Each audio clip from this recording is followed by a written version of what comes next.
Em nome do Pai, e do Filho, e do Espírito Santo. Amém.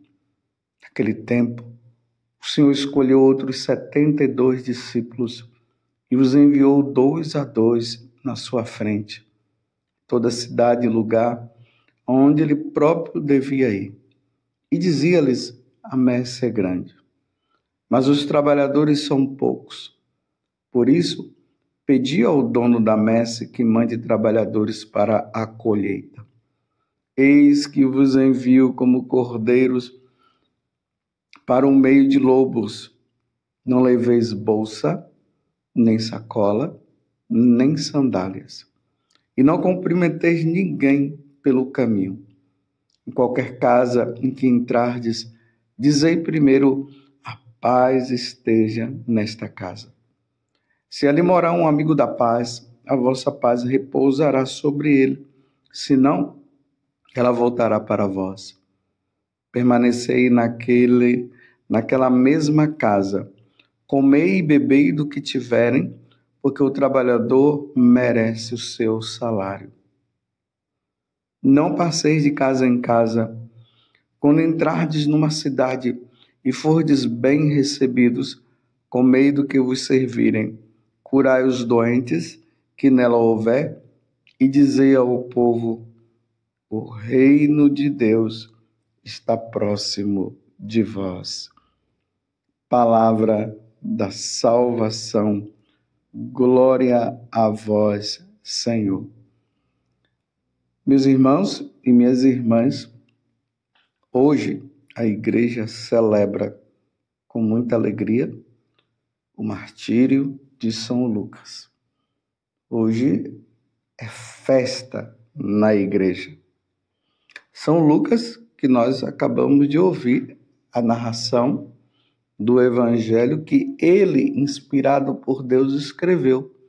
Lucas 10, do versículo 1 até o 9. São Lucas é o único dos 4 evangelistas que narrou aquele momento em que o anjo aparece à Santíssima Virgem Maria para perguntar para ela se ela quer ser mãe do Salvador. Ele é o único que narra o momento em que Nossa Senhora vai visitar Santa Isabel. Ele é o único que narra o nascimento de nosso Senhor Jesus Cristo. Ele é o único que narra e que mostra Jesus no templo sendo levado para a circuncisão e Jesus aos 12 anos. É ele que, no momento da cruz, ele traz aquela frase que Jesus diz: Pai, perdoa-lhes, porque eles não sabem o que fazem. Os outros evangelistas não narram essa frase de São Lucas. Mas, na verdade, quem foi São Lucas? Bem, a primeira coisa que nós precisamos entender é que São Lucas, ele não foi um dos apóstolos. Dos 12 apóstolos, ele não foi. Ele foi aquele que escreveu, como eu já disse antes, esse evangelho que nós acabamos de ouvir no dia de hoje. São Lucas, ele é o padroeiro dos médicos e dos pintores, porque ele exercia essas 2 atividades. Ele é o grande autor do livro do Novo Testamento, o terceiro evangelho, porque nós temos o primeiro evangelho, segundo São Mateus, temos o segundo Marcos, o terceiro, segundo Lucas, e o quarto, segundo João. São Lucas, ele escreveu também, não podemos esquecer os Atos dos Apóstolos, o primeiro livro que vem na sequência dos quatro evangelistas. São Lucas era um homem sírio, originário da grande cidade de Antioquia. Sua profissão era a medicina. Por isso que São Lucas ele narra com muita precisão o momento em que Jesus está no Monte das Oliveiras e Jesus começa a suar sangue. Ele traz esse detalhe. Ele, sendo médico, ele mostra ali que o sofrimento de Jesus foi tão grande naquele momento que Jesus começa a dizer: Pai, afasta de mim esse cálice, mas que seja feita não a minha vontade, mas a sua. Então Jesus entrou num momento de angústia tão grande que ele chegou a suar sangue. E Lucas, como médico, ele traz esse grande detalhe, que é muito importante para o entendimento de quanto que Jesus sofreu. Ele não conheceu pessoalmente a Jesus. Ele conheceu o Senhor através dos apóstolos. Ele foi discípulo dos apóstolos de São Paulo. Por isso que nós vemos lá as narrações, por exemplo, na primeira leitura de hoje da segunda carta de São Paulo a Timóteo, que nós vemos São Paulo dizendo que Lucas está com ele, ou seja, Lucas foi fiel a ele, mas Demas me abandonou por amor deste mundo e foi para Tessalônica. Crescente foi para a Galácia, Tito para a Dalmácia, porém Lucas sempre esteve comigo. A fidelidade de São Lucas a São Paulo. Na sua carta aos Colossenses, no capítulo 4, versículo 14, Paulo chama Lucas de o médico amado. Lucas acompanhou São Paulo até o martírio, no ano 68, em Roma, isso depois de Cristo. São Lucas permaneceu firme no Senhor até o fim de sua vida. Ele viveu solteiro, sem filhos, e faleceu aos 84 anos de idade. Existem várias referências a São Lucas no Novo Testamento. A primeira delas está na carta de São Paulo, que escreveu a Filemão, versículo 24. Ele aparece também na carta aos Colossenses, capítulo 4, versículo 14, que eu acabei de falar, e vemos-los mencionado também na segunda carta de Timóteo, capítulo 4, versículo 14. Uma antiga tradição cristã afirma que São Lucas foi o primeiro artista a pintar a Virgem Maria. Veja só, meus irmãos. Porque ele conviveu, ele esteve com Nossa Senhora. Na tradição fala-se que São Lucas, ele foi ao encontro da Santíssima Virgem Maria e ali ele começou a conversar com ela e ela foi narrando como aconteceu o nascimento de Nosso Senhor Jesus Cristo, como foi que o anjo veio conversar com ela e aconteceu a encarnação do Verbo nela e assim por diante. Então como ele era pintor, médico e pintor, então ele pintou, fez lá o quadro, pintou a Virgem Maria e os apóstolos também, Pedro e Paulo. Por isso Lucas é considerado também o padroeiro dos pintores. Por isso também que várias associações de artistas receberam o nome de São Lucas.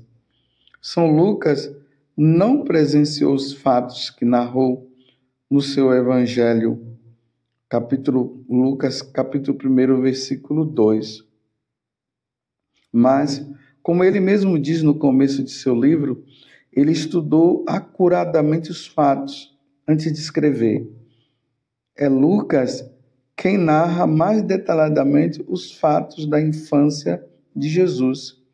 Seus relatos sobre a infância de Jesus narram a vida do menino Jesus desde a sua concepção no seio da Virgem Maria até o tempo que o menino completou 12 anos. Esta parte do seu evangelho é chamada de Evangelho da Infância. Há uma tradição que diz que ele colheu os fatos diretamente conversando com Nossa Senhora, como eu acabei de dizer para vocês. Por isso, ele é também chamado de biógrafo da Virgem Maria. Toda a narrativa de São Lucas em seu evangelho é bastante detalhada, comprovando que ele estudou acuradamente antes de escrevê-lo. O livro dos Atos dos Apóstolos é considerado uma sequência do Evangelho de Lucas. Trata-se de um livro importantíssimo, pois narra os acontecimentos maravilhosos do começo do cristianismo. Narra a vinda do Espírito Santo sobre os apóstolos. Se não fosse São Lucas, meus irmãos, nós não saberíamos deste momento importante em que os apóstolos começam a pregar o Evangelho, justamente nesse momento em que o Espírito Santo vem sobre eles. E aqui tem um detalhe, lá diz que Nossa Senhora também estava naquele momento. As grandes viagens missionárias de São Paulo, as quais Lucas acompanhou, que, por sinal, no próximo ano, na peregrinação, aqueles que forem no mês de março, comigo e Vanusa, nós vamos conhecer esses lugares aonde Paulo foi nas suas viagens missionárias. E Lucas é que narra nos Atos dos Apóstolos. São Lucas também, ele narrou o primeiro concílio da igreja, o concílio de Jerusalém, e uma série de detalhes de fatos acontecidos no começo da igreja. Trata-se de uma narrativa emocionante e coerente que vale a pena ser lida. Uma tradição antiga da igreja cristã atesta que após a morte de São Paulo, Lucas partiu como missionário a pregar o evangelho no sul da Europa, nas regiões da Gália, atual França, Itália, Macedônia e Dalmácia. Criou comunidades e formou discípulos como aprendera com seu grande mestre São Paulo. Um antigo documento que São Jerônimo traduziu informava que São Lucas foi martirizado em Patras, Grécia, por causa de sua pregação do Evangelho. Deu a vida por causa de Jesus Cristo. Foi mártir. Derramou seu sangue por causa do Evangelho que ele imortalizou em seus escritos. Esse é São Lucas.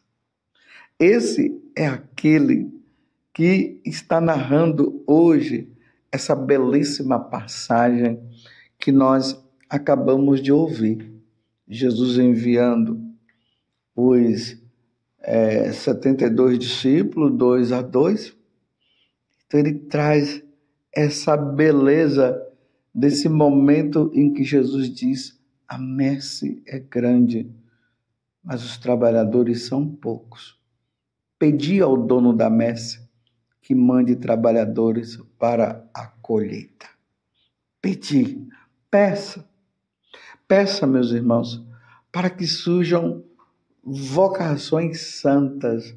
São Lucas traz esse detalhe desse desejo que estava no coração de nosso Senhor Jesus Cristo. É bonito saber que nas diversas dioceses existe a pastoral vocacional, onde existem mulheres e homens ali que rezam pelas vocações, que acolhem as primeiras vocações e que levam essas vocações ao pároco, ao bispo. Esses dias mesmo eu estava celebrando a Santa Missa aqui no Santuário do Pai das Misericórdias, e no final veio um rapazinho, ali ele tinha uns 13, 14 anos, pedindo que eu rezasse para ele. Não, ele tinha uns 17 anos. pedindo que eu rezasse para ele, que ele estava no propedêutico, ou seja, ele estava já ali no seminário, aprendendo as coisas, estudando, se preparando para depois fazer a filosofia e a teologia. Ele dizia: padre, reza por mim. E depois chegou ali os pais, junto com mais duas irmãs dele. Eu perguntei: qual é o seu nome? Aí ele disse: é Igor. Aí eu disse: Padre Igor. Aí toda a família riu, os pais ali estavam maravilhados, encantados com esse desejo do filho um dia se tornar sacerdote. Então rezemos por esse rapaz, rezemos também por tantas outras pessoas, rezemos para que nas famílias surjam vocações à vida religiosa, à vida sacerdotal. A igreja precisa de missionários, de homens e mulheres que possam anunciar o evangelho de nosso Senhor Jesus Cristo. É preciso, meus irmãos, salvar almas. As almas precisam ser salvas. Lucas, que era um pagão, se converteu, começou a seguir São Paulo na vida missionária. Vocês viram, ele aprendeu muito com São Paulo. Ponto de que, como nós ouvimos, ele, depois da morte de São Paulo, ele continuou a pregar o evangelho e foi martirizado. Nesses tempos difíceis, é preciso, meus irmãos, que surjam vocações santas. Na hora que vocês estiverem rezando o terço, quando vocês forem à adoração, fazer adoração, nos seus momentos de oração, de um modo geral, reze para que muitas vocações surjam, incentivem aqueles jovens, os rapazes, incentivem eles a serem propagadores do evangelho. Incentive para que eles possam realmente despertar dentro do coração. Tem muitos jovens que eles, dentro do coração deles, existem esse desejo, mas que eles precisam do incentivo. Tem outros que precisarão despertar. E não existe vocação mais sublime na face da terra do que ser sacerdote, do que ser uma religiosa, que tem essa missão única, sublime, de se preocupar apenas com a salvação das pessoas, de levar o evangelho às pessoas, de levar nosso Senhor Jesus Cristo para que as pessoas sejam salvas. Como dizia Dom Bosco: salvai almas, dai-me almas, ficai com o resto, dai-me almas. E depois, meus irmãos, de cumprirem toda esta missão, quando chegar no céu, encontrar aquela pessoa que foi alimentada, no caso do sacerdócio, que foi alimentada com a Eucaristia, que foi alimentada com a palavra do Senhor, e aquelas pessoas vibrando de alegria diante da presença de Deus por causa daquela vocação, por causa daquele sacerdote, por causa daquele missionário, daquela missionária, aquela religiosa. Quantas pessoas precisando se despertar. E Satanás, ele sabe o valor de um sacerdote. Então ele vai fazer de tudo para denegrir a imagem do sacerdote. Ele vai fazer de tudo para que o sacerdócio seja desprezado, para que as pessoas cheguem a um ponto de não querer ser de Deus, de se decepcionar e tudo mais. A fragilidade do sacerdote é grande também. Por isso vocês precisam rezar pela nossa fidelidade, para que nós sejamos também santos. Louvado seja nosso Senhor Jesus Cristo, para sempre seja louvado e desça sobre você. Pela intercessão da Santíssima Virgem, a bênção de Deus Todo-Poderoso, Pai, Filho e Espírito Santo. Amém. Que São Lucas, que está diante de Deus, interceda pelas santas e abençoadas vocações. Amém.